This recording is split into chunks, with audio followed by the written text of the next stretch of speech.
Hi అందరికి నమస్తే. మనం ఇప్పుడు ప్రస్తుతం ఎక్కడో లేము, మా ఊరు వాగులనే ఉన్నాము. వాగు అంటే ఇదేదో చిన్న వాగు కాదు, కృష్ణా నది యొక్క ఉపనది.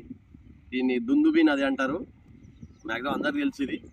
ఈ నది దాదాపు మన రంగారెడ్డి జిల్లా అనంతగిరి హిల్స్లో స్టార్ట్ అయ్యి అక్కడి నుంచి ఇలా పాలమూరు జిల్లా, అదేవిధంగా మన నార్కర్నూలు జిల్లా మా ఊరు పక్కనంగా ప్రవహిస్తూ డిండి అట్లా నాగార్జున సాగర్లో కలుస్తూ ఉంటుంది. ముఖ్యంగా మా పరిసర ప్రాంతాల్లో మాత్రం ఈ వాగు చాలా ఉపయోగపడుతుంది. ముఖ్యంగా ఏంటంటే ఈ యొక్క వాటర్ ఫెసిలిటీ అనేది మా ఈ చుట్టుపక్కల ప్రాంతాల్లో మొత్తం వరి నాట్లు వేస్తారు. ముఖ్యంగా ఎందుకు తీస్తున్నా అంటే ఇగో ఇక్కడే మా పొలం ఉంది, మా మోటార్ ఉంది. అక్కడ ఏదో ఇప్పుడు మేము వరి నాటు గురించే కొన్ని కవాతులు చేస్తున్నాము, అందుకే ఇక్కడ వచ్చి వీడియో చేస్తున్నాము. అదేవిధంగా మా సైడు ఈ నదీ పరివాహక ప్రాంతాల్లో మా ఊరు సైడు మైసమ్మ తల్లి గుడి ఉంటుంది. అదేవిధంగా ఇక్కడ శివాలయం కూడా ఉంటుంది. అంటే డివోషనల్గా కూడా చాలా మంచిగా ఉంటుంది ఇక్కడ.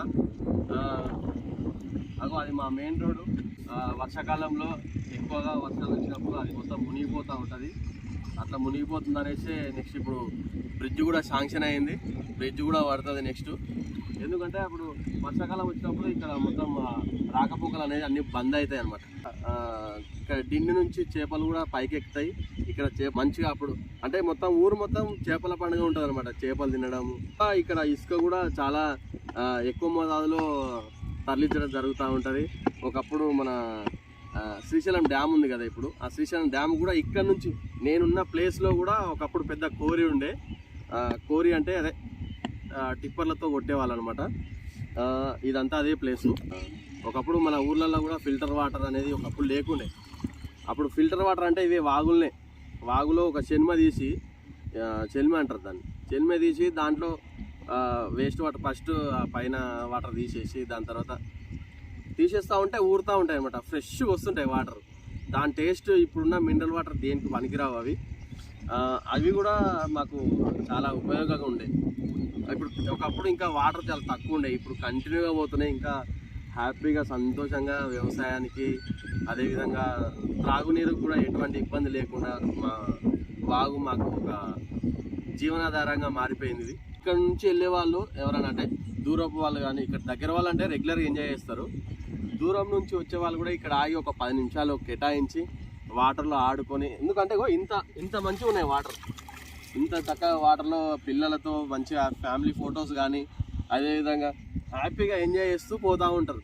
ఫ్రెండ్స్ కలిసినప్పుడు అరే గోవా వెళ్ళాలరా, లేకపోతే ఇంకేదో బీచ్కి వెళ్ళాలరా, అట్లా ప్లాన్ చేస్తూ ఉంటారు. మా ఊరు మ్యాక్సిమం అయ్యారు. ఎందుకంటే పొద్దున్న లేస్తే దీంట్లోనే అన్ని కాలకృత్యాలు దీంట్లోనే ఉంటాయి.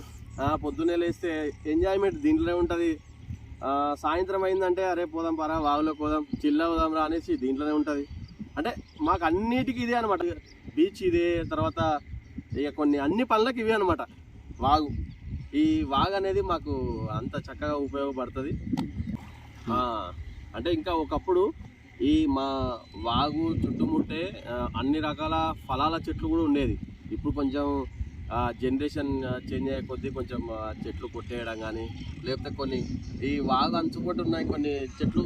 అంటే ఎక్కువ వచ్చినప్పుడు కొన్ని చెట్లు కూడా కొట్టుకపోయి వరదతో కూడా వచ్చాయి వాటరు. ఒకప్పుడు అంటే సమ్మర్లో ఈత పళ్ళు కానీ, తర్వాత వర్షాకాలంలో మన సీతాఫలాలు కానీ, ఈ టైంలో రేగి పండ్లు అంటారు కదా, రేగి పండ్లు కానీ అన్నీ ఈ సరౌండింగ్లోనే దొరికేది అనమాట మాకు. అంటే అన్ని రకాలుగా మాకు వాగు నుంచే వచ్చేవన్నమాట. ఇప్పుడు కొంచెం తగ్గింది. ఒకప్పుడు వాటర్ తక్కువ కానీ ఇవన్నీ వచ్చేవి. ఇప్పుడు కంటిన్యూగా వాటర్ ఉన్నాయి, కాకపోతే జనరేషన్ చేంజ్ అయ్యే కొద్దీ మొత్తం కొంచెం కొట్టేయడం జరిగింది. ఇంకా చెప్పాలంటే చాలా ఉన్నాయి కానీ నాకు గుర్తొస్తలేవు. ఓకే, ఇంతే. Bye. Please subscribe my channel. Reina King 3 to 5.